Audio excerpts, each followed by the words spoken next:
Hello and welcome to Cutting Through the Bull in the Frozen Food Apocalypse Quarantine Edition. I'm Dan, as always. I'm joined by Gaz.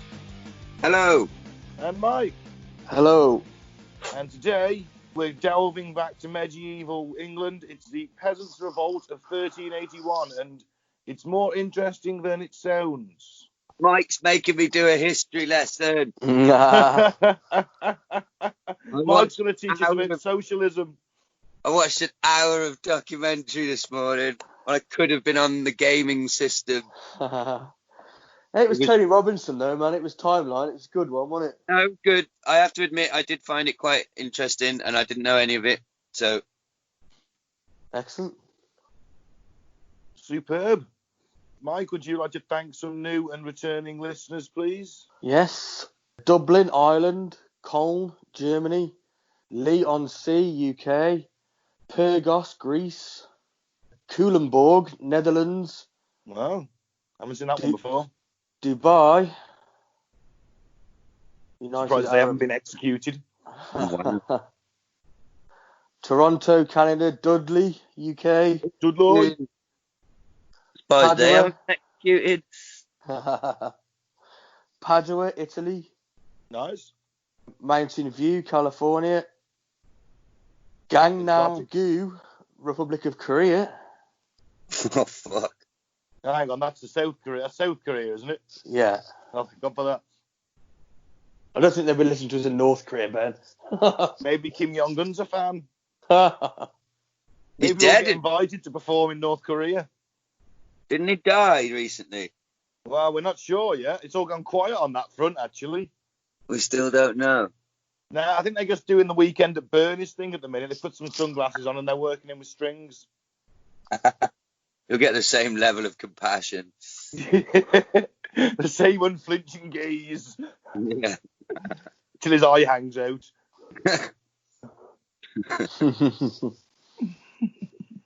Oh, sorry, Mike. Interrupted you then.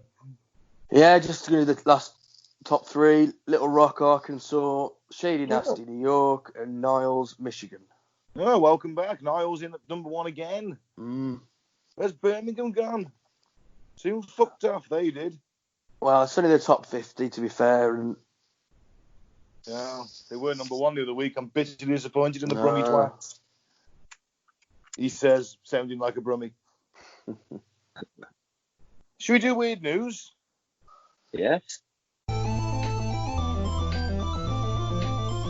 Let's get the boys' views on this week's weird news. Okay, I'll start. Here's some more good news of 2020 that you'll really enjoy. Okay. US Navy completely obliterates a drone using a laser beam mounted on a warship. Excellent. The US Navy has a death ray. The US Navy claims it has redefined warfare, quote, after successfully testing a high-energy laser weapon, the likes of which no one has seen before.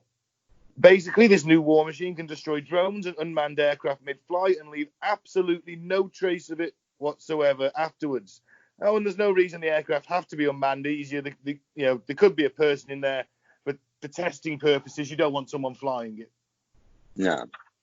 As they just get incinerated by a death ray. Unless they're like the worst pilot in the Navy, and then you might consider it. Yeah, well, it's pretty terrifying to think that it's like a drone is made of solid materials and a laser beam can destroy it physically. That's Star Trek, isn't it? Yeah. yeah. Speaking We're of which, nearly there. I'm going to put my captain's uniform on. This doesn't feel right, podcasting without it. Yeah. When are you going to shave your head and go for the full Picard look? When it starts thinning on top, mate. What do you mean when? The second I notice a decline, I am not going to cling to it desperately. I am going to fuck it off and start shaving my head. What do you mean when you start thinning on top? You look like Hulk Hogan. I am really virulent and full hair-headed. You're going to have to go for the Hogan skullet. Oh, Yeah. no. No way. Not everyone does. If I don't, I won't. I'll be like one of them grey-haired old wizard-looking people. That could also be cool, and you get to wear a robe all the time. Or look like a roadie. Roadie, yeah, true. Yeah. Or you just go full hog and end up looking like Pussy Lover from Dusk Till Dawn. Well, anyway, I've just put my captain's top on, so I'm feeling much better now. Oh, good. Engage, Ben.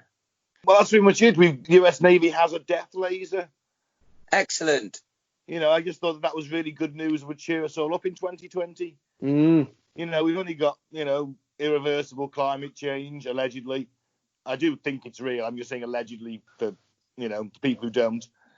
Pandemic. To be honest, political unrest. We've got death beams. To be honest, though, this death beam, I mean, it's not like a nuclear bomb, is it? I don't know. You get it big enough and just start spraying it from an aircraft. What's it going to do? It can't kill 100 million people in minutes, can it? Can if you get enough of them. So at the moment, I'm not too concerned about it. I'm more concerned about the fact that we got fucking nuclear armament to destroy the Earth many times over. What about if they start putting them on satellites and just like picking out random dissenters to vaporize into thin air? Well, obviously that's going to be a concern. Where'd Mike go? I don't know. Where'd Mike go? Oh, he just vanished. Don't know. There's just this pile of ashes that blew away. Obviously that ain't good. No. But it still ain't the same as the threat of nuclear war. Well, no, it isn't. We all seen Threads. We have. Oh yeah. I've never seen it again. No, me either. I don't need to. Once is enough. Oh yeah. Still, death lasers. Can't wait to get a laser gun. Yeah, I mean, I know what you're saying, Mike. It's obviously not as scary as a nuke, but it's still like, I still don't really want them to have lasers, death rays. Like, no, it still ain't good. I'm gonna get a laser to the face. Nah. Just laser a hole through my skull from space. Eventually. Or vaporize you into nothing. As long as we behave, we've got nothing to worry about, have we? No, it'll all be fine. Although I do find it strange they've just announced they've got a new laser weapon when we've been saying that maybe that alien invasion's coming. Well, maybe this is the precursor to us getting laser guns. To fight a hologrammatic alien invasion that isn't real. Yeah. That's just been sold to us in order to invoke a one world government. That's the one, yeah. And a system of electronic money. Well, yeah. Cold fascist dictatorship. Personally, mate, I prefer to fight a fake war. Yeah. Yeah, well, chances are they're still going to kill people, aren't they? They're not going to just go, oh, we just fought our first interstellar war and no one died. Well, okay, I don't want to get blown up by in one of their illusions, but if I'll be like kill crazy from Red Dwarf, thinking that I'm just mowing down, but really I'm just playing a video game. I'd rather do that than a real war. Well, that would be better. Would be preferable. Have you seen the film Ender's Game? No. I haven't. No, I'm aware of it though. Yeah, that's a good film. That's basically about what you just said. Playing a computer game to fight a war. Well, Ready Player One as well, a little bit. Have you seen that? Yeah, I've seen that, yeah. Yeah. Well, yeah, I'd be up for that type of war, especially if you could see your high score in the top left corner of the screen. That would be pretty cool. You should do that for soldiers. It would encourage them to be better soldiers. Like if they have a top score, they compete. Yeah, prizes for top score. Well, games like COD are essentially training exercises for the army. They are. Desensitizing you to violence and death. They're basically so damn good at it. They're basically $500 million recruitment tools. Yep. So was Top Gun. Yep. Oh, yeah, also a $500 million gay propaganda. Probably a military recruiting film, let's face it. I'm not saying it's a bad thing, but I'm telling you that film is as gay as the planes are fast. My gosh. The long, loving shots of the naked male torso as they tussle in the volleyball on the beach and they glisten. It's like the imagery of the like, what's that word when it represents a penis? Phallic. Phallic, yeah, that's it. Like the phallic imagery of the jets, the bromance, the bond, the bumming. It's all, well, there's no women on board US ships back then, I don't think. It's all there to be seen. It was an awesome film. Yeah, It's all right. I think it's okay. I got that. It's not one of my faves. Nah. Yeah, I think I like fighter jets. They're cool. Are you excited for the sequel, Ben? I will go and watch it. Yeah. I think it looks like it's shot incredibly well. Like Tom Cruise said, you'll never see a film that's been shot like this before. The amount of aerial footage and stuff like that. So I'd be interested in it as an experience at the cinema. Oh, so yeah. It's not exactly going to have a fucking good story, though, is it? Like, Now, but it's going to be loads of fighter jets going really fast and firing missiles, which makes me happy. have you ever seen that bit of stand-up by Rich Hall where he says, like, Tom Cruise, he plays a race car driver, a brilliant race car driver, but he's got a lot of self-doubt. And then he meets a girl. Yeah. Yeah. And then it's cocktail. He's a cocktail maker, a brilliant cocktail maker, but he's got a lot of self-doubt. Same film over and over. Oh, well. I love me some Tom Cruise. Yeah, I mean, to be fair to him, the guy's in his 50s. He's got good genetics, I'll give him that. You know, he looks like fucking 35, not even that. He's sort of, I'm ashamed to say this, the West's closest equivalent to a Jackie Chan. Possibly. Does his own stunts. That's what It's I'm all saying. that extra organ energy or whatever it is. Well, he's shedding that. He's shedding the, I forget what the Scientologists call the aliens. Oh, but it's E-meter, and they have to audit themselves. Maybe he's just doing a lot of auditing. There we go. Okay, I had to drink the blood of like a lot of dead children, but I was able to cling to the side of an airplane while it took off. That movie made millions. I mean millions. And those kids were dead anyway. Okay, Tom, stop bouncing on the couch. I could save your freaking life, man. No, that's yeah. He did go a bit nuts for a while, didn't he? There are videos of him, aren't there? Like Scientology videos that were released where he's saying like if there was a car accident and he could save. If he happened to be there, he could go and save and help people because of his powers, but like regular folk couldn't. Yes, I do believe I've heard something about that. Yeah, it's like, yeah, I would save them because of Scientology. Well, I could go and save them too, Tom. It's just, open the fucking car door. And that we shouldn't give pharmaceuticals to people. Yeah. They don't believe in. They're very anti-psychologists, aren't they? Yeah. Yes, they are. Yeah. It's Psychology's bollocks, and it's aliens actually. The ghosts of dead aliens clinging to your eternal spirit that actually make you happy. Yeah, something like that. Isn't it? It's fucking mental. It is. I mean, it is mental. It is, and the best of it is he said on record years ago before the church got big, I wanted to make a religion because I wanted to be rich. Yeah, he literally said that publicly. Yeah. And I mean, look at the founder, L. Ron Hubbard. Yeah. He's a failed sci-fi writer. Oh, Mike, you saying that Battlefield Earth isn't a good movie? But you say failed. He did actually have like 50 odd fucking books published. He was a prolific writer. All right, fair enough, but no. So my point is, he was famous for being prolific and shit. Yeah, pretty much. You're gonna believe him that he started a fucking religion and made up this path for himself. A man known for spouting volumes of made up shite.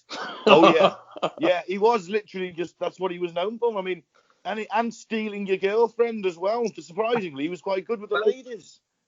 And he'll steal your boat. Steal your boat. So he had a thing for boats. He used to hang around with someone we've got to cover, actually, a guy called Jack Parsons, who was not only a rocket scientist at NASA, but also a freely open practicing Satanist. Fantastic. Didn't he blow himself up? I think he may have done, yeah. He was a rocket scientist. He helped in, like, World War II, didn't he? It was just after World War II. He used to knock around with L. Ron Hubbard, and Hubbard stole his girlfriend. Nah. Fuck him. Yeah. Anyway, should we do the next one? Yeah, go on then. Police officer finds human torso in suitcase being carried by couple walking on road. Wow. Pretty grim. You notice, though, seems to be a trend of people walking around with body parts recently. Ooh. You know, that woman in the Ukraine was walking around with her daughter's head. This couple are walking around with a human torso. It's the lockdown, man. It's sent them fucking mental. You must have.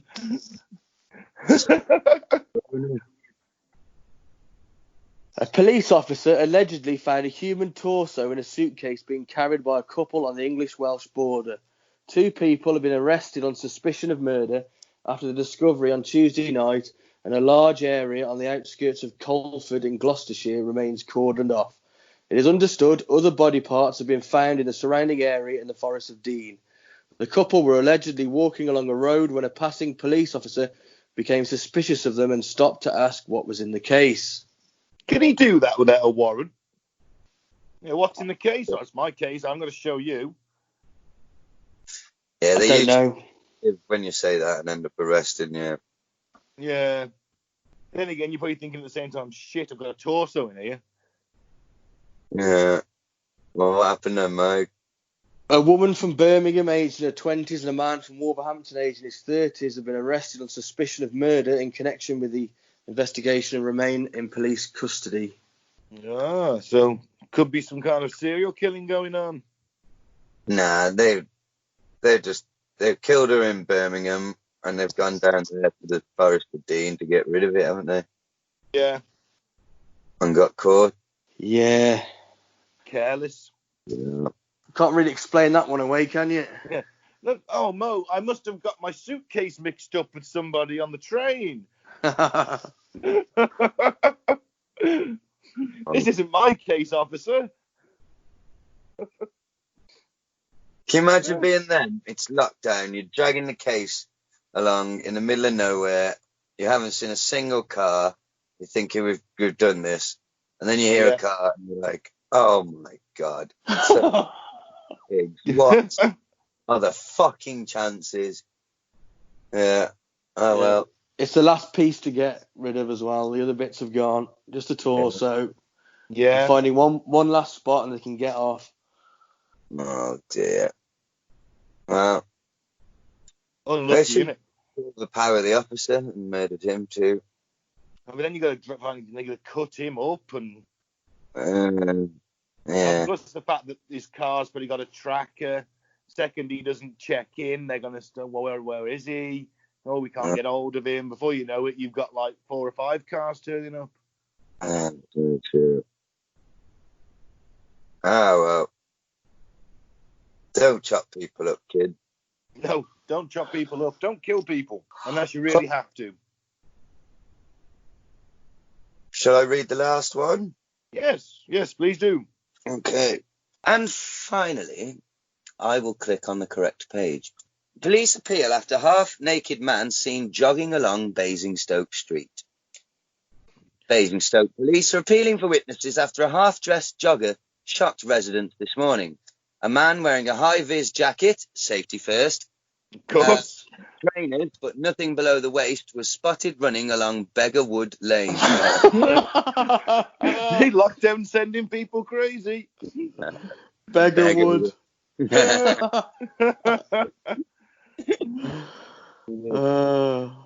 Handjob Lane, basically. Do you think it's a notorious gay hangout for cottaging? I think so.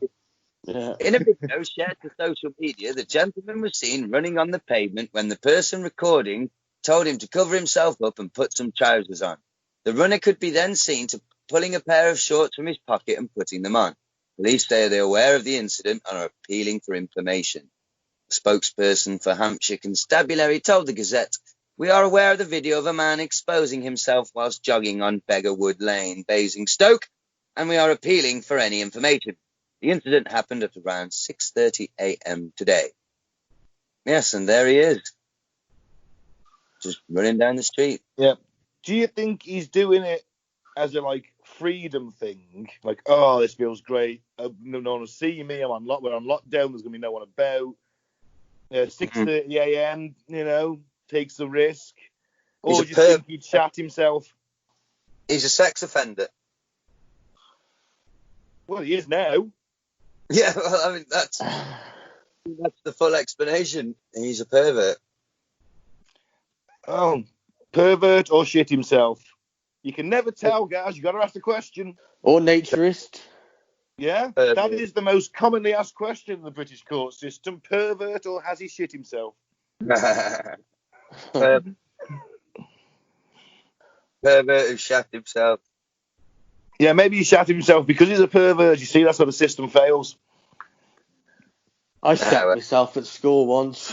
Fucking hell, Mike. Why is it you seem to shit? You always seem to tell us tales of you shitting yourself. I've no idea. You said the other day, a while back, oh yeah, I shit myself in the showers. Now we've got you saying you shit yourself at school. And I've shit myself on holiday in Menorca. Shit the bed.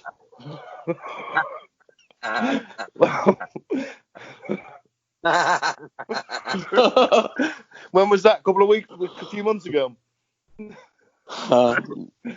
No, I was probably about 5 or 6, I think. I still want to know why you feel compelled to tell us this. I don't know why either.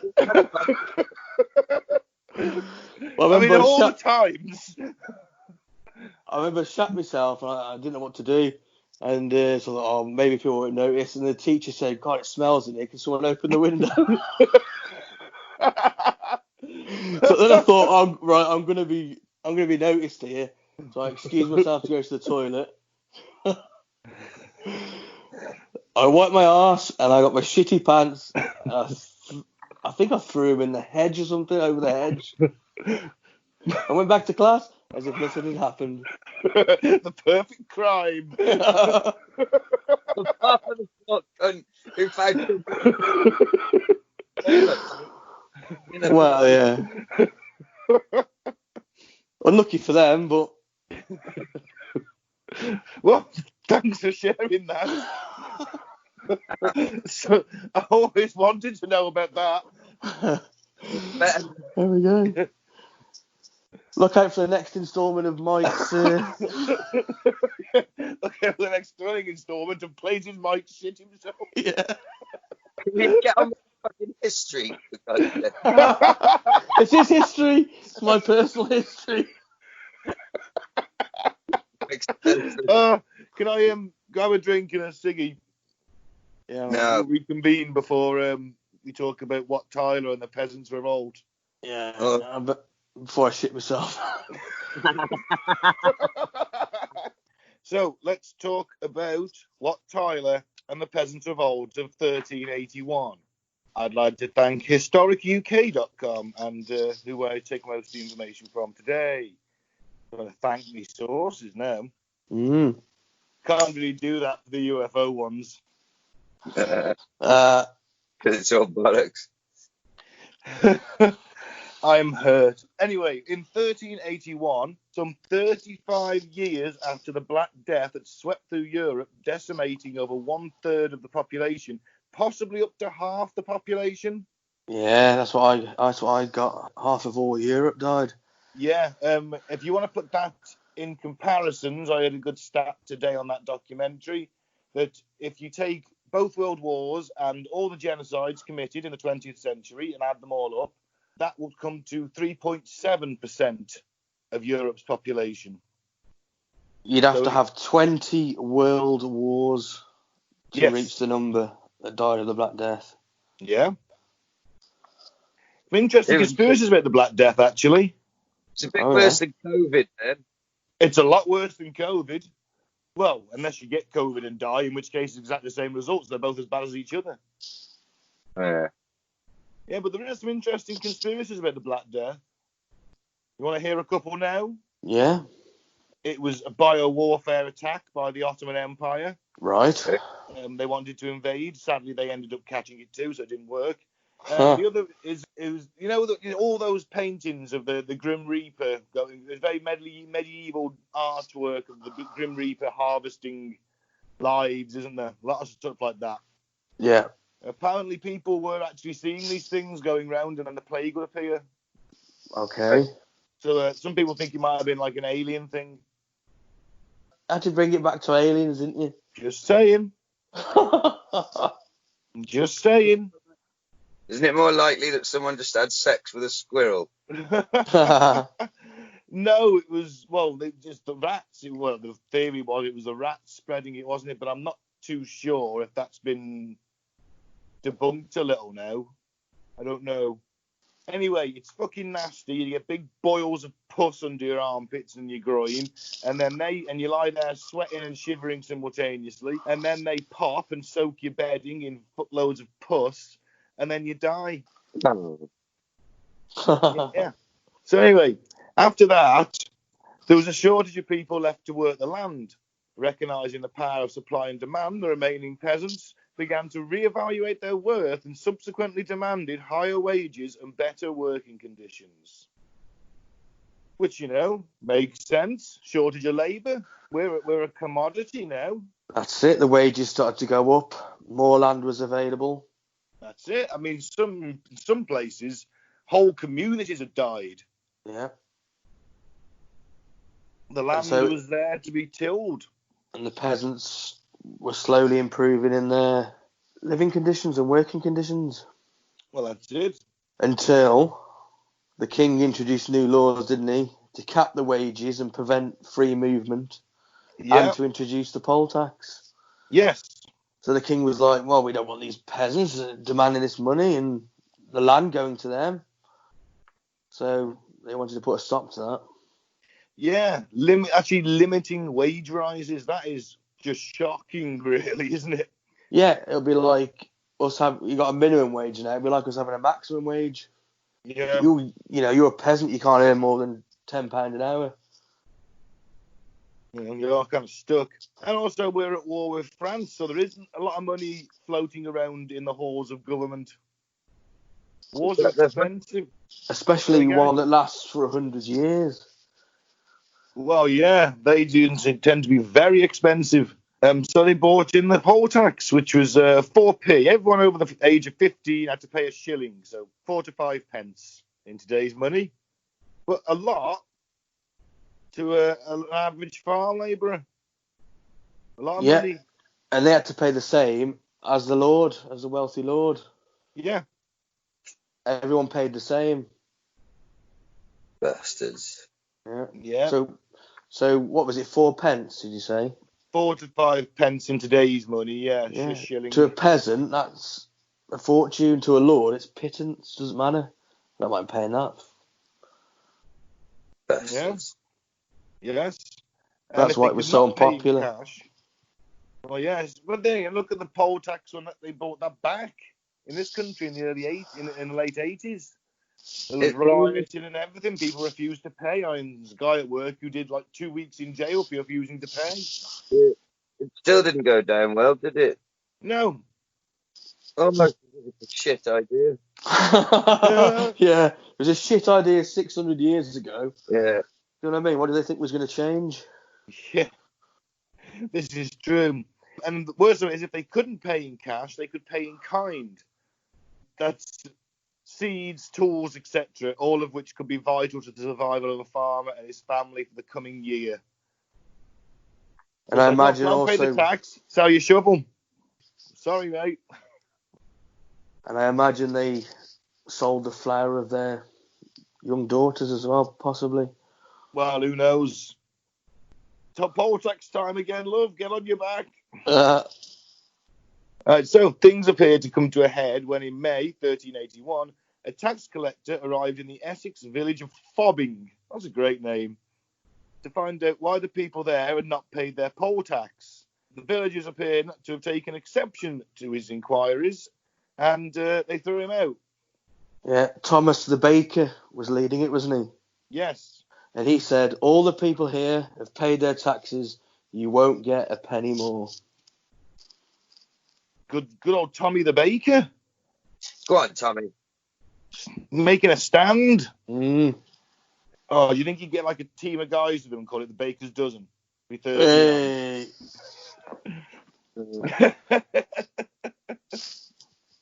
I think the shit pun crown goes to you this week for that. Hey, I'll take it. The following month, the 15-year-old King Richard II sent in his soldiers to re-establish law and order. But the villagers of Fobbing meted out the same unceremonious treatment of them as well. What you got to look at is that there's very little full-time professional army going on in England at this point, and most of what is there is in France or Wales or Scotland or maybe Ireland. Definitely in France. Yep. So, the guys who are being sent out, they're either being paid for it, they're militia, there could be a couple of mercenaries, but there's not exactly a great deal of soldiery to go around. No, and the peasants beheaded 6 of them, didn't they? Yeah. I bet Tommy was leading that as well, wasn't he? He was. I think he was, yeah. So, joined by other villagers from all corners of the southeast of England, the peasants decided to march on London in order to plead their case for a better deal before their young king. Not that the peasants blamed Richard for their problems, their anger was aimed instead at his advisors, Simon Sudbury, the Archbishop of Canterbury, and John of Gaunt, the Duke of Lancaster, whom they believed to be corrupt. No shit. Huh. Who says these peasants are dumb? Mm. Well, that was the belief before this, wasn't it? That the peasants are dumb and they don't know what they're doing. Yeah, can barely read and write, live in their own shit. Couldn't organise shit, and this changed the opinion quite drastically. Yeah. Yes. In what appears to have been a well-organised and coordinated popular uprising, the peasants set off for London on the 2nd of June in a sort of pincer movement. The villages from the north of the Thames, primarily from Essex, Norfolk and Suffolk, converged on London via Chelmsford. Those from the south of the Thames, comprising mainly of Kentish folk, first attacked Rochester Castle and then Sudbury's Canterbury before setting off for Blackheath on the outskirts of London. Storming castles, for fuck's sake. Yeah. Freeing prisoners as well. Yeah, well, they'll join in, wouldn't they? Of course. A lot of people that had been arrested for not paying the poll tax. Yeah. So obviously, they're going to free them, aren't they? Well, you say, I didn't pay my poll tax, but actually you've, killed shitloads of people. They just murdered them and ate their flesh, and you're waiting execution. They burst in, you're like, I didn't pay my poll tax. Take me with you. Be awesome. More than 60,000 people are reported to have been involved in the revolt, and not all of them were peasants. Can I just say that a lot of the prisoners were also conscientious objectors to the war in France? They wouldn't go and fight. Well, they belong in prison then. Fascist. Well, that had been going on for quite a while by this point, that war. You're still a fascist. Oh. I'm surprised they locked him up and didn't just execute him. Well, because that would be I don't know, a lot less humane. Yeah. Well, in the Middle Ages, it wasn't really, it's not like they were swimming in morals. Yeah, but surely that was definitely going to cause a revolt if you do that. Well, no one has to know, do they? They'll find out, won't they? Yeah, maybe. All right. There was 60,000 people. Not all were peasants, soldiers and tradesmen, as well as some disillusioned churchmen, including one peasant leader known as the Mad Priest of Kent, Johnboll. Wow. He's a character. The Mad Priest of Kent. You've got to love that. Well, that's a quite impressive title to have. It is. In other words, he probably just fucked about because they would have been a Catholic at this point, so the priests couldn't marry, but they all had mistresses anyway, of course. He was a radical preacher. Yes, he preached equality in society. He did. He wanted the church to reform its care for the poor and the sick as well. He was probably a massive pedo as well, but...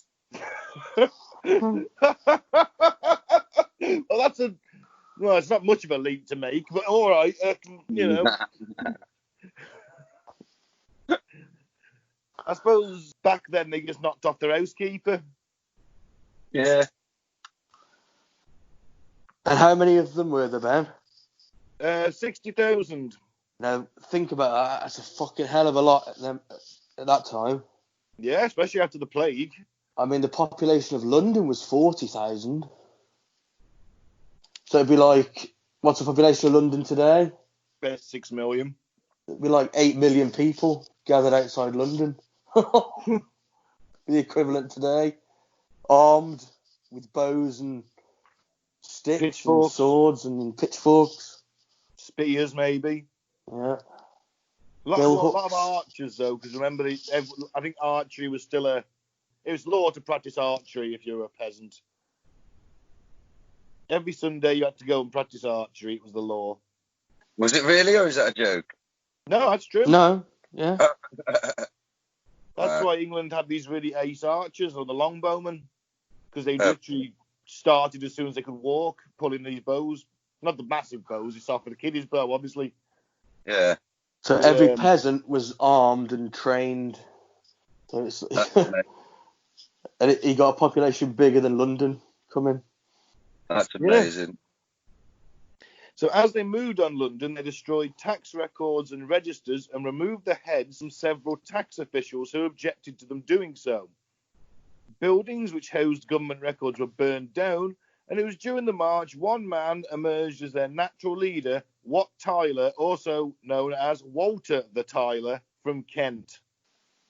Walter the Tyler. Yeah. Or Wat to his mates. The man, the myth, the legend. Yeah. Sort of a proto-Marx. Definitely. A poster boy for Mike. Yeah, but Mike's got his portrait on next to his bed along with Marx and Stalin. Yeah, definitely, man. Trotsky and Lenin. And Mao. Mao. Chairman Mao? No, is he? Is what? Mention your definitions there, aren't you? Didn't he invent SARS? No. Say again? Invented SARS, didn't he, or something? Who? Chairman Mao? I was just being racist for fun. No. Moving on. Nothing new there, then. The rebels entered London as some of the locals had kindly left the city gates open to them. Oh, wow. Nice of them. There's some sympathisers in the city who got the gates open for them. Of course, it's like what they say in Fight Club, isn't it? Don't talk about it.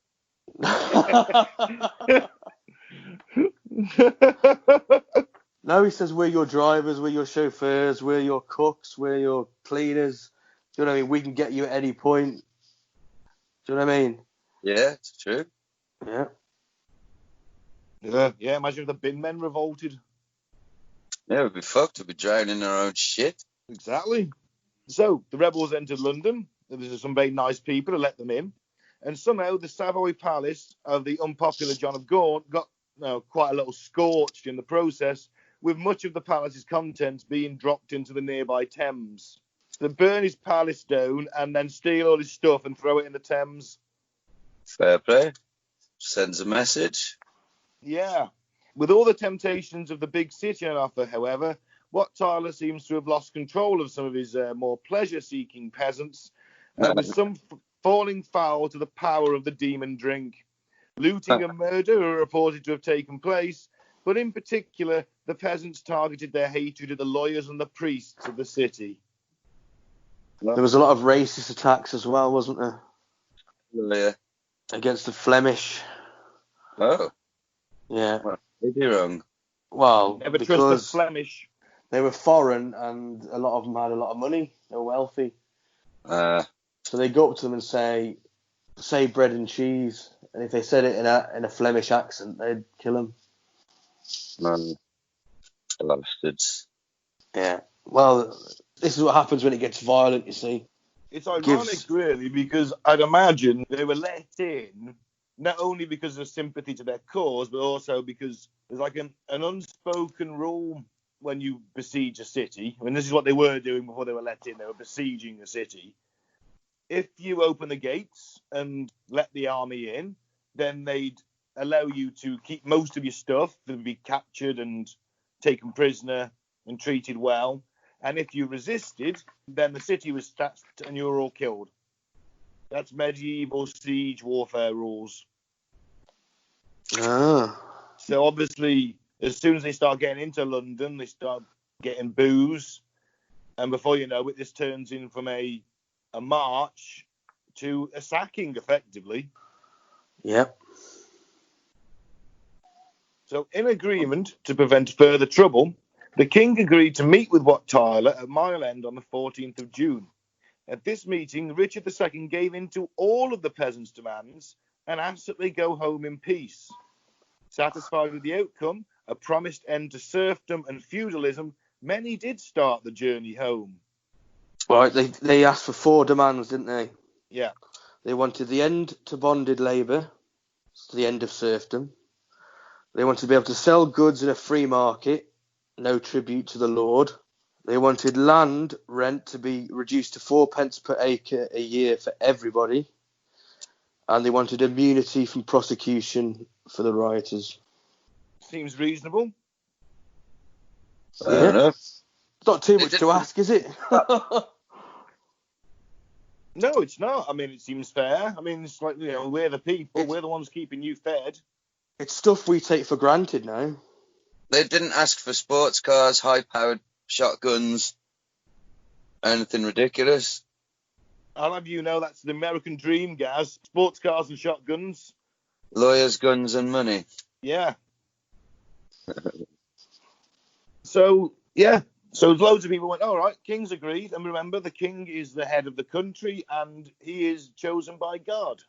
Yeah, and they also demanded the heads of Sudbury and Hales, didn't they? Yes, they wanted other that. officials, yeah.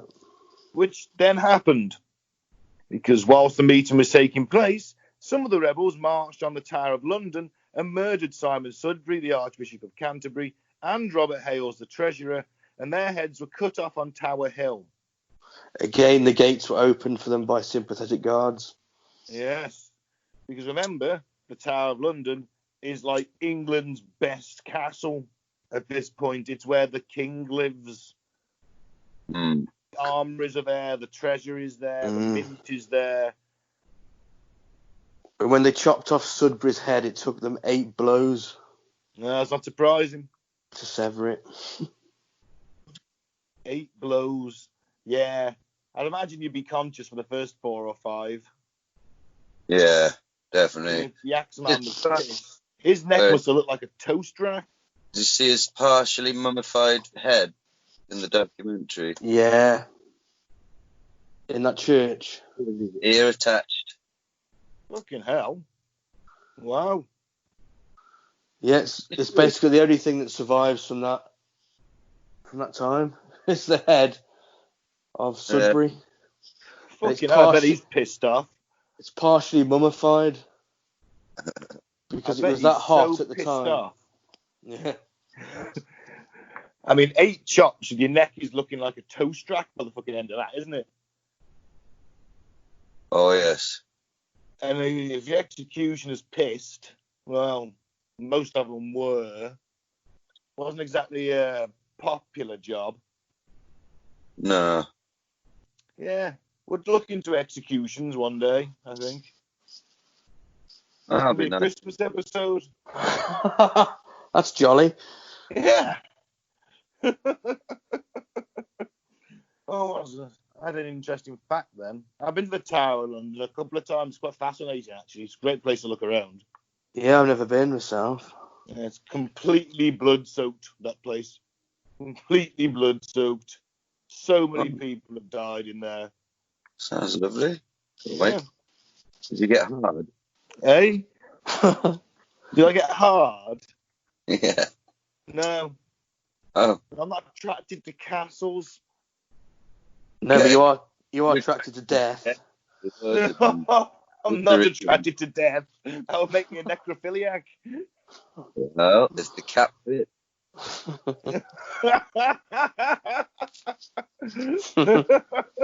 Necromancer, maybe. That'd be pretty cool. God damn it. He's got to grandize it, hasn't he? Yeah. Just be a fucking dead animal fucker. He's got to be the necromancer. What's wrong with being a necromancer? You fuck dead sheep. You're not the necromancer. You're not I'm not Welsh. Don't push your Welshness onto me, Gaz. You're not the necromancer. You're a very dirty boy. I'm just saying that being a necromancer would be pretty cool. Why? You may as well raise the dead. Be awesome. Have an army of undead. I think of cooler things to do. What, conquer the world with an army of undead? Yeah, I can think of ways of doing that. Like this weekend, I'm watching Tony Hawk Skater 1. That's way cooler than raising the dead. I don't know. What fun. I don't know. Doing some weird esoteric rituals and raising the dead. Is that not cool? Anyway, let's move on from this twaddle. So basically, because the tower was taken, Richard spent the night in hiding. Oh, pussy. The next day, Richard met Wat Tyler and his hardcore group of Kentish rebels again, this time at Smithfield, just outside the city's walls. It is thought that this was the idea of the Lord Mayor of London, Sir William Woolworth, who wanted the rebels out of the city, perhaps fearing the damage that they could cause within its cramped medieval streets lined with dry tinder houses, wooden houses. You know, she's afraid the place will get burnt down for the first time, probably. At this tense and highly charged meeting, the Lord Mayor, apparently angered by Wat Tyler's arrogant attitude to the king and his even more radical demands, basically, Wat treated the king as if he was his equal. Yeah, man. It was fucking awesome. He just sort of dead relaxed, sort of walks up to the king, shakes his hand and says, "Hello, brother." Yeah. Hulk Hogan. Yeah. Proto Hulk Hogan. Little Charlie, you and me got a real big, important talk we got to have. So and then he says, like, I'll have a flagon of water to, pass it over here. And then he sort of drinks it messily. And apparently the Lord Mayor is so incensed by this, he draws his dagger and slashed at Tyler, badly injuring with a knife wound to his neck. And before that, they had some demands, didn't they, Ben? They did. Okay, they wanted, again, freedom. They wanted the abolition of the aristocracy, except for the king. Abolition of senior clergy, except for Johnboll, to be made Archbishop of Canterbury. The bad bastard of Kent. Yeah. Make him the most influential church leader in the land. Well, they saw him better than the corrupt clergy that were there at the time. Yeah, when he's doing doing all that nude with a fucking pair of pants on his head. They wanted the local courts and police to be run by the people, and they wanted all the money from the bishops and lords to be divided equally amongst the people. Proto-communism. Proto-Robin Hood. I wonder if this is what Robin Hood was based on, or is it later than Robin Hood? It's probably round about the same time. Older. This is after Robin Hood, I'd imagine. It would be, yeah, wouldn't it? Yeah, but only maybe 100 years or so. Maybe Wat Tyler was inspired by Robin Hood? Maybe. They would have had the tails, because remember, they're all archers. He'd be a people's hero, wouldn't he? Yeah. Now, the king said yes to the demands, and they also wanted some more officials, did they? Did want heads of those guys, but they had already taken them, hadn't they? Oh, yeah. So as you can imagine, pandemonium breaks out. Because the Lord Mayor of London has literally just fucking stabbed Wat Tyler in the neck. It's supposed to be a peaceful chat.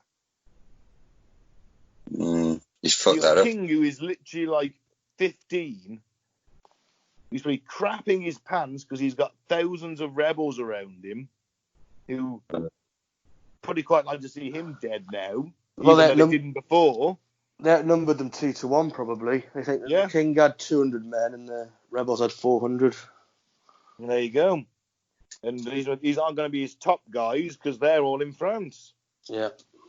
It's not exactly clear how the king talked his way out of this little predicament with a mass crowd of rebels surrounding him, but it must have been fucking brilliant. Well, apparently he rode towards the bowmen.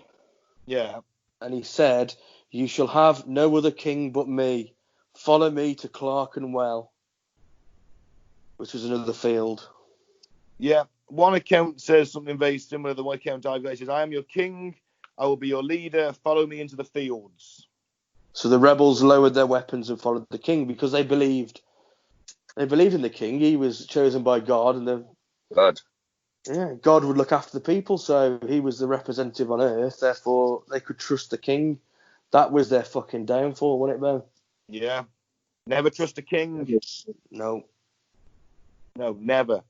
And by this point, they went to the field. Wat Tyler was bleeding to death in the Abbey of St. Bartholomew's. Yeah. So King's men went over to him, dragged him outside, executed him, and put his head on a spike. Took that to the Clerkenwell field, and when the rebels saw Tyler's head on a pike, they put down their arms and pleaded for forgiveness. As you would. Yeah, this is it, sadly. None of the promises were kept. Nope. The same promises were made under threat, and they were not therefore valid in law, and the remaining rebels were dealt with by force. Yeah, thousands of people, I think, hunted down, killed.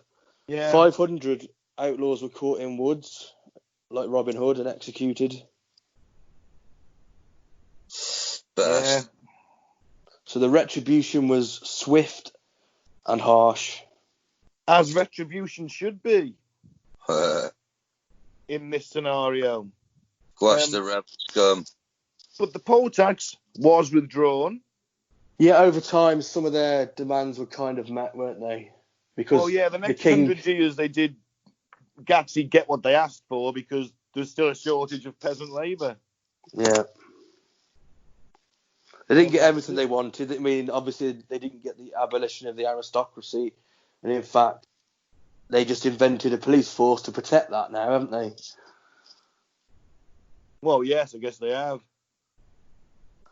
Because they didn't want that to happen again. I mean, this sent shockwaves through Europe, Gaz. This was... I can imagine. This was like a 9/11, a moment back then. Yeah. Well, that woman said on the documentary, because of how few people there was in the population, proportionately, it was like a 9/11. It was worse than a 9/11.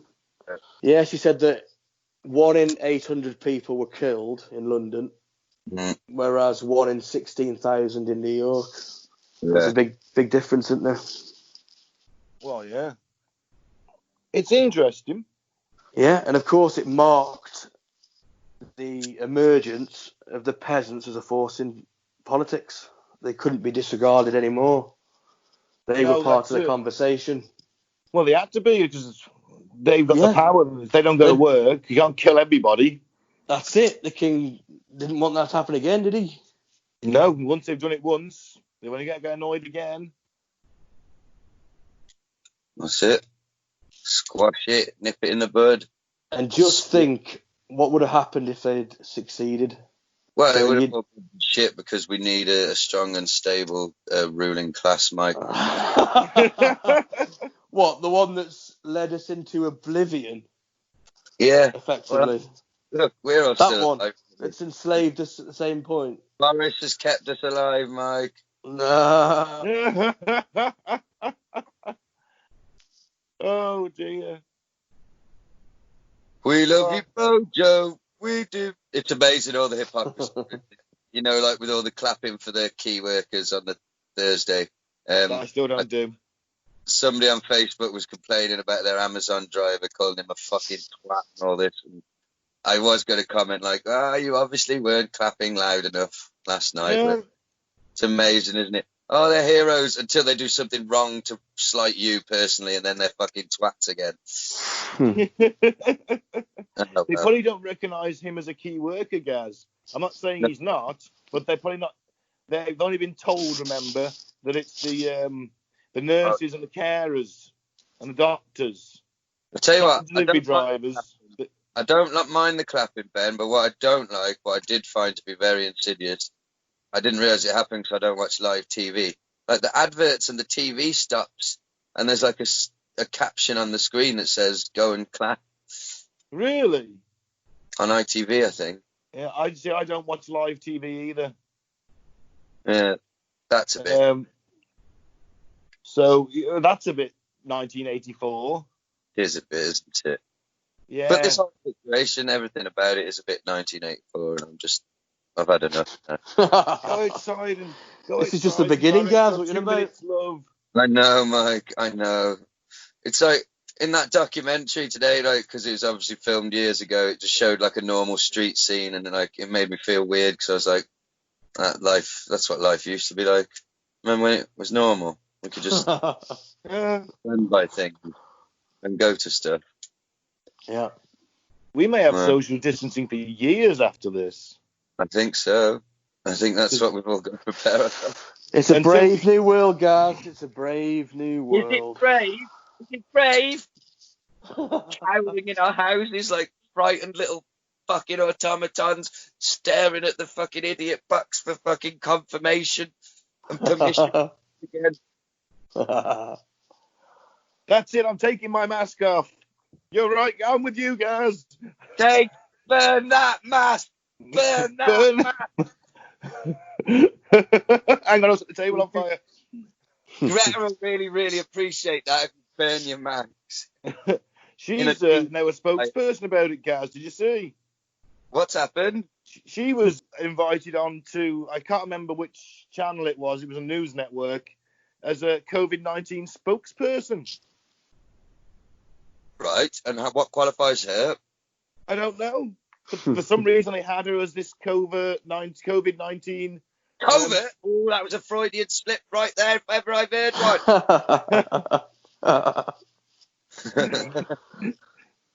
I was just playing too much Call of Duty in the last couple of weeks. He is a covert Russian plant. Who, me? No, Greta. Oh. Russians plant you? What influence have you got?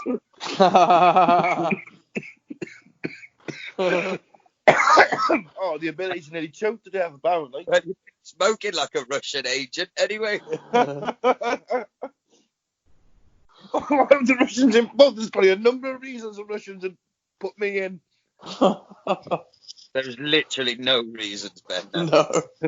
My charm, good looks, wit, intelligence.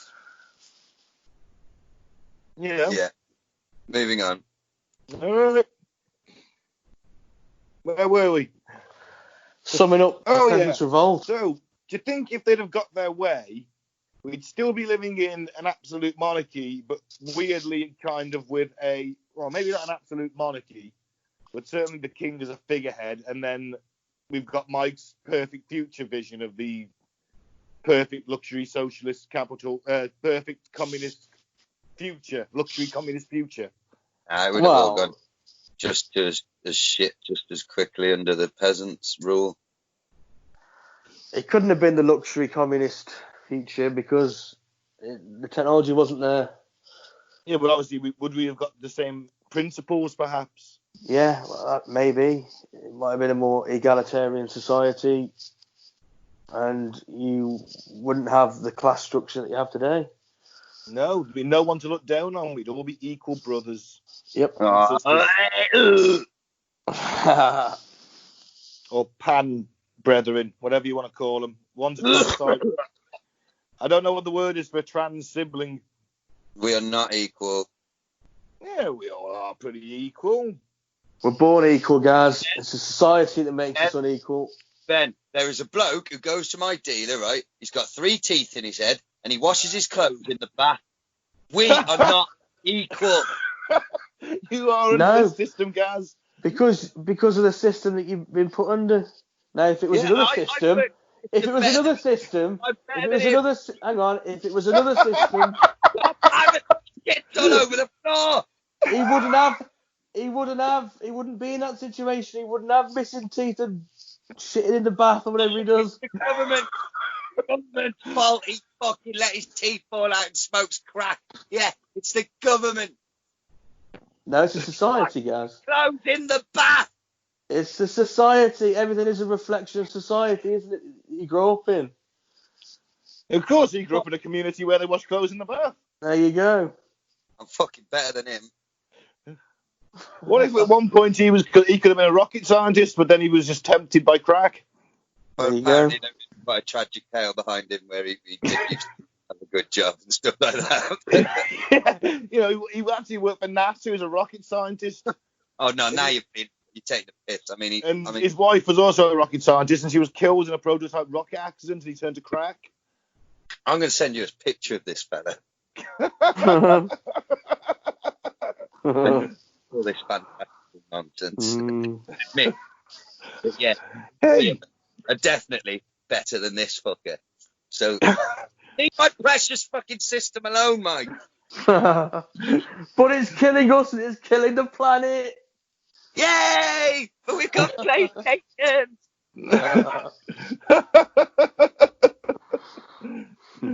It's the end of the world as we know it.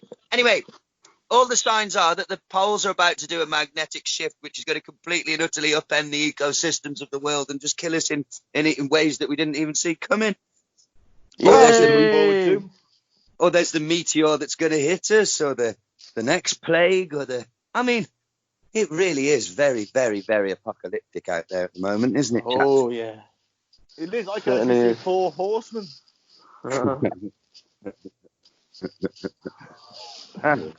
Do we have a Peasant Revolt? Look what happened to the last. They were so close, guys. They were so close. The king was a fucking pubescent boy, and he still ended up with his fucking head on a spike, the leader of the rebellions. Yeah, that was their downfall, trusting the king, wasn't it? He'd have no chance against Bojo. Did you see him tackle that little kid? Have you ever seen that charity football match he was in? Yeah. What, did he 2-foot a black lad or something?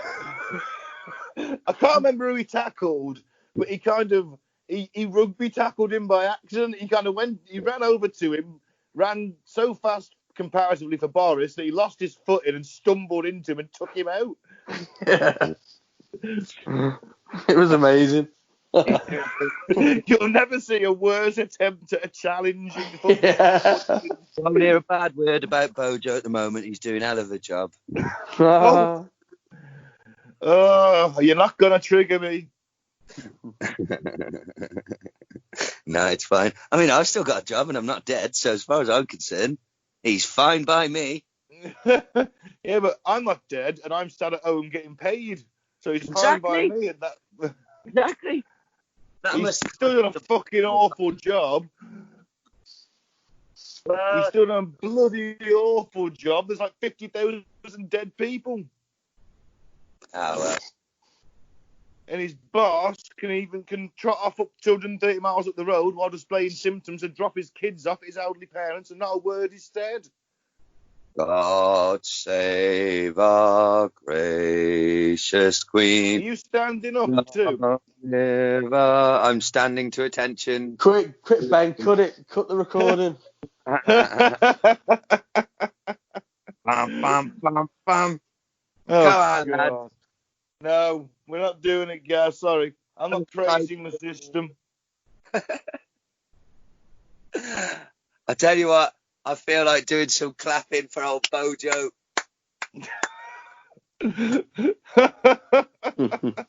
He's gone full gammon again.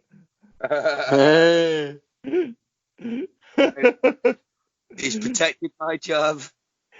Until you become inconvenient, Gaz. Ben, he kept the hardware shops open, which kept our company alive, which means I'm now Conservative voter for life. I wonder why he kept the hardware shops open. I'm just triggering you guys. Why did he keep the hardware shops open? Because we're awesome. Well, all right. Stuff breaks. I guess. Anyway, to keep as many things open as possible that he could reasonably get away with. And I guess that's one of the easier ones to argue is bike shops. You know, I mean, that might have been a harder one to argue because he kept them open. Yeah. But yeah, I'm not complaining. I think it would have been awesome if it had worked. Peasants Revolt. That's it, man. You'd have none of these cunts, the wealthy cunts that have taken us to the edge of a fucking oblivion. Yeah, they're sitting out in their rich man bunkers. Things might have been completely different. Yeah. Instead of trying to get into the rich man bunker by fighting your way in with swords and pitchforks, why not work a little bit harder? Pull yourself up by the bootstraps on your back. Well, no, I don't want to do that. I want stuff given to me. Everything should be shared equally. I keep forgetting that billionaires work 1 billion times harder than we do. Of course they do. I forget that. Oh, he's become a cold, hard capitalist. I blame this pandemic.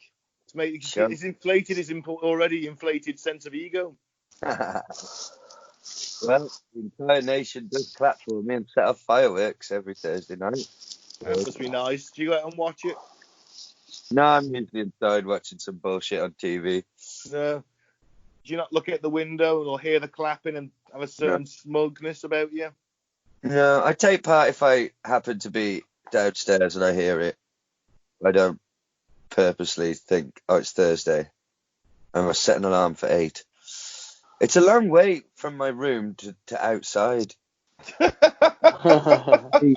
45-second journey. No, maybe a 30-second journey. Terrible.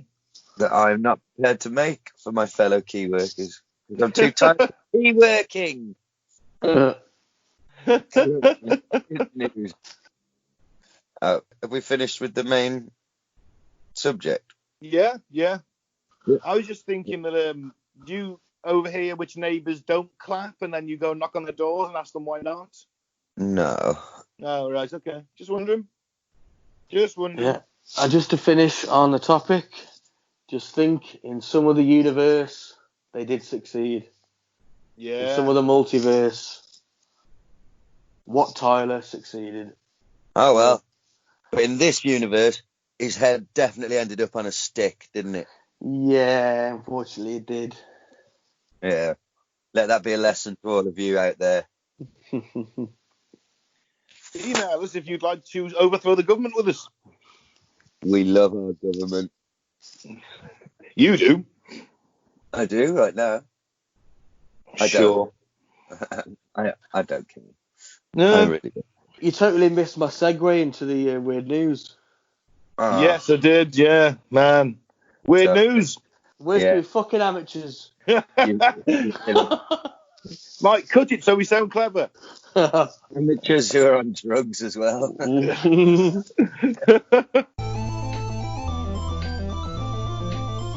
Let's get the boys' views on this week's weird news. Via Mike's amazing segue, evidence of a parallel universe where time runs backwards has been detected by NASA scientists. Wow. That's pretty mental, isn't it? Yeah. How do we detect it? I'll get on to that. Okay. NASA may have found evidence of a real-life Twilight Zone episode, or an episode of Red Dwarf. Yeah. Antarctic Impulsive Transient Antenna, aka ANITA, team were conducting an experiment in Antarctica where they discovered mysterious particles acting in a bizarre way. It is believed these particles are from a parallel universe that was born during the same Big Bang that created the universe we live in now. Apparently, there is a constant wind of high-energy particles raining down to Earth from space, and this is where things start to get a little bit tricky. Physics. The low-energy subatomic neutrinos can pass completely through Earth due to their low atomic mass, but the higher energy particles are stopped by land masses. The aforementioned high-energy particles were originally thought to be coming down, although scientists have now discovered that isn't the case at all.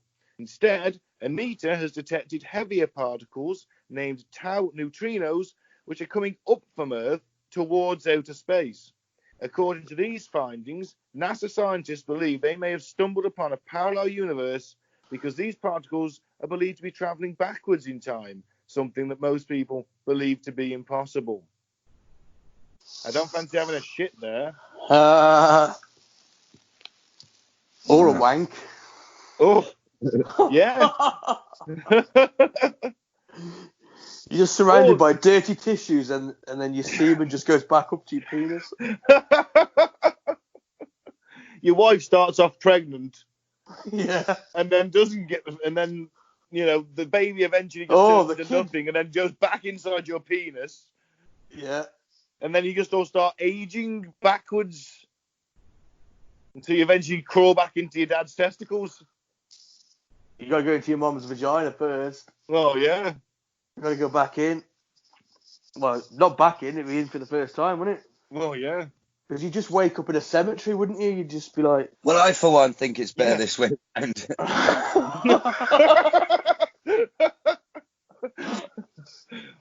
Mike, all the times you shit yourself would have been really embarrassing. Yeah. You'd have turned up at school with no pants on, right? Then you'd have gone to the toilet. Yeah. Retrieved. I would have gone to the hedge, retrieved a pair of shitty pants, put them on in the toilet, went back into the classroom, sat in it for a bit. Yeah. And then it went back up my arse.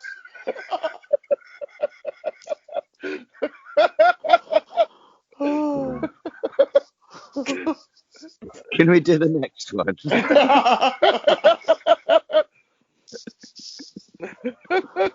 You fucking scat freaks.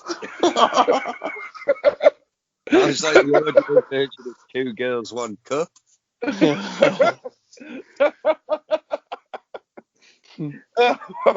It just said it's shit, but interesting, because if we've found there's another parallel universe, then there's got to be more, hasn't there? That's the thinking. Yeah. Oh. I'm good for it. So I think that's a pretty damn big finding if it turns out to be true. Yeah. Now all we got to do is figure out a way to get there and get back, preferably. I ain't going there. We just describe what would happen if I did. Not us specifically. I don't want to go. Who's going to volunteer for that? Oh, someone might. You know, some test pilot whose job it is. Well, good luck to him. Yeah, Godspeed. That's what I say. Godspeed. Just, you know, be aware certain things are going to happen to you. Right. Should we do the next one? Yeah. Okay. A Hong Kong shop offers tear gas flavour ice cream. Oh. The main ingredient is black peppercorns, a reminder of the pungent, peppery rounds fired by police on the streets of the semi-autonomous Chinese city during months of demonstrations last year. It tastes like tear gas. It feels difficult to breathe at first, and it's really pungent and irritating. It makes me want to drink a lot of water immediately, said customer Anita Wong. Well, don't eat it then. Are they going to include that quote in the fucking adverts? Yeah. I think so.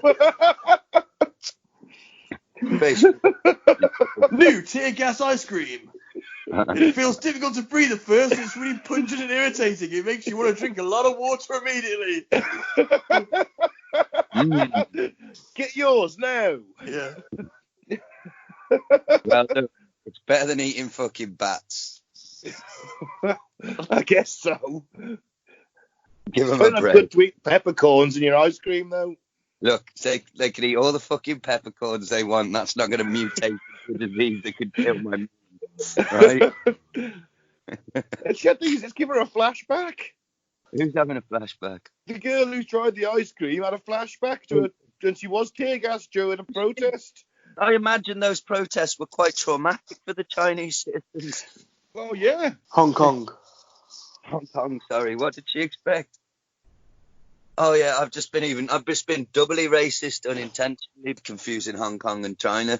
But hey, Hong Kong is a bit Chinesey. Sorry, technically. You're not wrong. Anyway, you know. But I don't think they consider themselves to be Chinese. I think they would not be happy with that. Yeah. So for any Hong Kong listeners, I thought I'd correct you, that's all.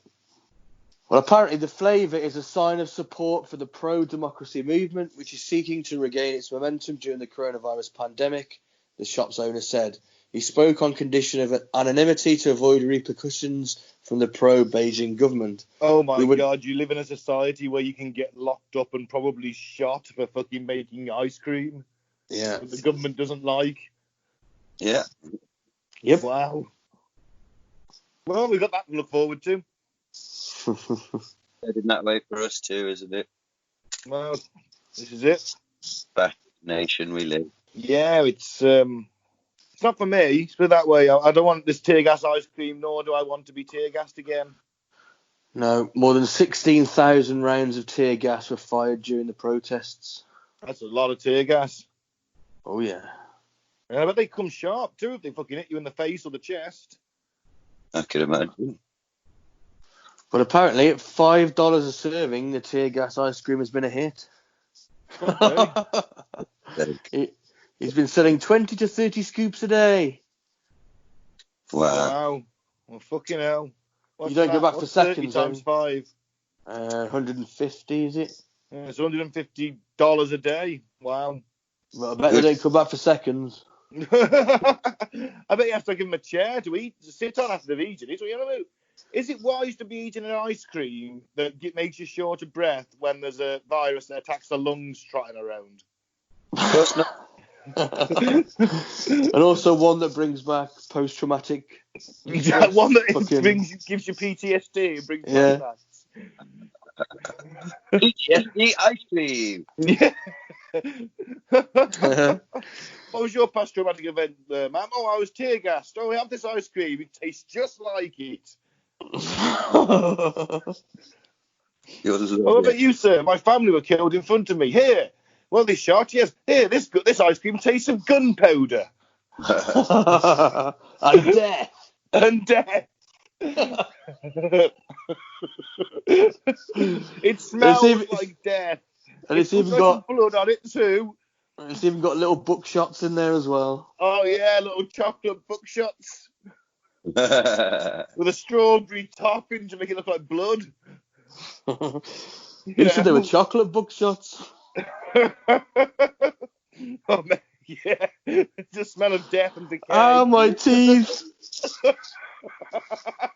I'm gonna be shitting buckshot for a week.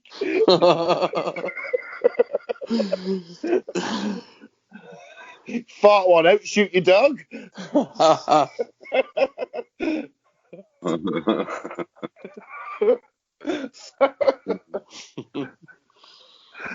Oh no, I'm not down for making ice cream that's going to give me a PTSD flashback.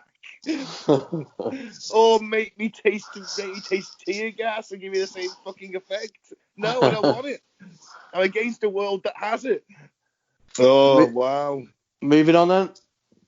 Yeah. Yeah. Okay. It is me. And finally, blood-sucking flies that target crotches to thrive during this week's heatwave. Oh, that picture is not. That's a nasty-looking picture. Yeah, I could have done without that picture. Swarms of blood-sucking flies, which target humans' more tender areas, are set to surge into the air this week. Wednesday expected to be the hottest week of the year so far, providing people in lockdown with the chance to responsibly head outside and soak the sun. However, those looking forward to a sunbathing session or barbecue should heed the threat of the Lanford Flies. The tiny terrors originate from the River Stour in Blandford, Dorset, and are beginning to emerge as the weather gets warmer. Before mating, the females seek out human blood to drink before letting amorous males have sex. Isn't this just like, They're like the an Anton Illuminati LaVey. meeting? Yeah. They're like the Anton LaVey of the bloody fly world. Fortunately for people, Lanford Flies. No, not Anton LaVey. I mean Crowley. Yeah. Yeah, Crowley. Well, they target the groin, and according to that picture, the knee. There have been a significant increase. May to June is the peak season for the Blandford beasties, and their bites can create a serious reaction and potentially make victims very ill. Less than 3 millimeter long and black, the bugs are hard to spot because they fly low to the ground and usually target ankles, legs, and the crotch. Yeah, but we don't live in Dorset, so are we okay? Hopefully. I'm never going out again. Well, that's Too dangerous, I've decided. What is the point? The world is fucked now. If it's not the economy, it's the flies that are going to get you. So the flies is the virus. So vote for a good, stable government like the Conservatives. That death ray the US Army's got, the US Navy's got. Yeah. Sit back and watch the world burn. Well, that's my advice. I'm going to light a cigarette from its embers. Yeah, it looks like a really nasty bite that fly will give you, though. Wouldn't fancy that. Burn them fuckers, too. Put on a face. Oh, man, it's not fun. It's all gone to shit. I swear to God, CERN did something. Yeah. I'm telling you, it's all been shit since that Large Hadron Collider started up. It has. Well, they do have that statue of, is it Kali outside? Oh, the goddess of destruction. Yeah. Yeah, that's an interesting one. Interesting that scientists have that outside it, don't they? Yeah. I mean, it's all a bit dodgy for my liking. I mean, all right, there's some brilliant minds there, but it doesn't mean they're not dabbling with occult science. There we go. And if Wat Tyler had succeeded, we'd be none of this. No, we'd all have science. We shared equally. We'd no classes. We'd all be brothers and sisters living in harmony under the sun. Right, let's wrap it up.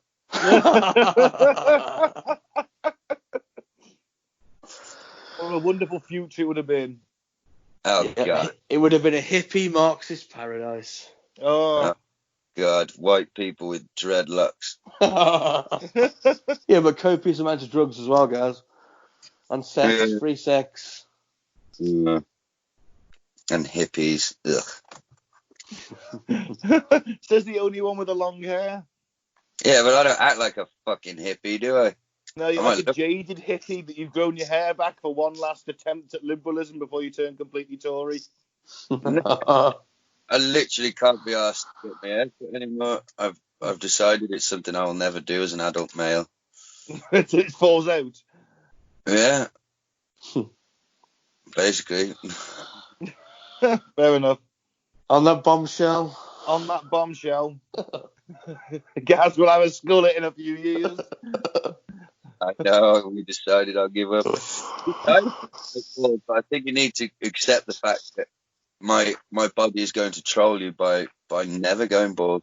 My father's got a very thick head of hair still. Well, they do say it misses a generation, don't they? Yeah. You know, we'll see. Well, what if it goes like completely grey? We're all going to go grey. We don't die. I'm going, yeah. Yeah, you do have will be white, won't it? Yeah. Keeping my colour, I haven't got any grey yet. You haven't got any fucking hair. Well, yeah, I know, but I haven't got any grey in it either. When it does come through, it's all right. That's it. All right. Let's end it then. So that's been the Peasants Revolt. This has been Cutting to the Bull in the Post-Truth Apocalypse. I've been Ben. Don't drink the Flavour Aid and don't join a cult. Unless it's a tiger cult. Unless it's a tiger cult. Or it's a cult of hippie Marxists. Hey. Ew. I've been Gaz. Free Biff Tannen. I've been Mike. Thanks for listening. Peace out. May the force be with you. Woohoo.